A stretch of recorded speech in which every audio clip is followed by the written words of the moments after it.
اهلا، معاكم سارة. في فيديو النهاردة هنعمل صدر الديك الرومي المشوي في الفرن ومعاه خضار مشوي. اكيد مش لازم نعمل الديك الرومي كله، ممكن نعمل صدر الديك الرومي لوحده او اجزاء منه ونقدمها في العزومة بتاعتنا. جربوها هتعجبكم انا متأكدة. يلا على طول نبدأ.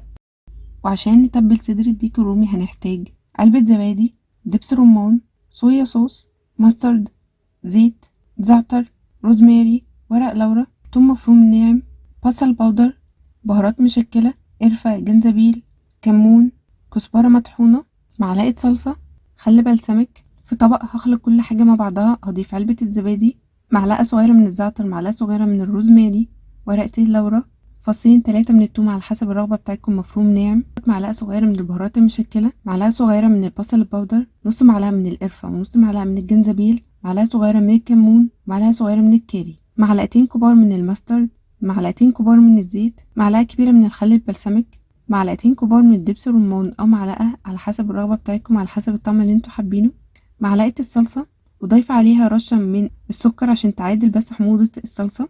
زي ما بقول على طول في أي تتبيلة لازم تقلبوا كل حاجة مع بعضها وتدوقوا الطعم بتاعكم وتظبطوه زي ما انتوا حابين. هقلب كل حاجة مع بعضها وادوق واظبط الطعم بتاعي. محتاجة خل تاني، محتاجة دبس رمان تاني، ماسترد، ملح. زي ما انتوا شايفين هنا انا زودت الملح عشان لقيته مش مظبوط معايا.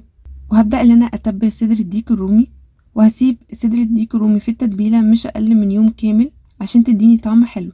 واكيد هيساعدني بعد كده لو انا حضرتها قبلها بشويه، فالعزومه هتكون سهله معايا بكتير. عشان اساعد ان التتبيله تدخل شويه اسرع وكمان تساعد ان صدر الديك الرومي يستوي معايا اسرع، فبعمل فيه فتحات كده او بدخل فيه سكينه واطلعها. وعندي هنا ميكس من الخضار، عندي بطاطا، بطاطس، كوسه، بصل. هضيف عليه من التتبيله اللي احنا عملناها في صينيه اللي هدخلها الفرن.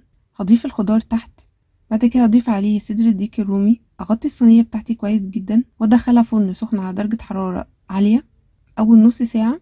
وبعد كده اوطي درجه الحراره على 180 واسيبه براحته خالص لحد ما يكون استوى. اكيد مش هياخد معانا وقت طويل زي ما احنا هنستخدم الديك الرومي كامل. في النهايه هقيد الشوايه عشان ياخد لون حلو طبعا بعد ما اشيل الغطا اللي انا غطيت بيه ويكون معايا بالشكل ده. قطعوه كده وقدموه اكنكم بتقدموا عرق فليتو او روست الرومي. الخضار طعمه احلى من اللحمه نفسه. وتقدروا تعملوا معاه اي صوص تقدموه معاه، ديمي جلاس، وايت صوص او صوص جبن. وبكده نكون وصلنا لنهايه فيديو النهارده. يا رب يكون عجبكم، يا رب تكونوا استفدتوا منه. قابلكم ان شاء الله في فيديوهات وصفات مختلفه، وسلام عليكم.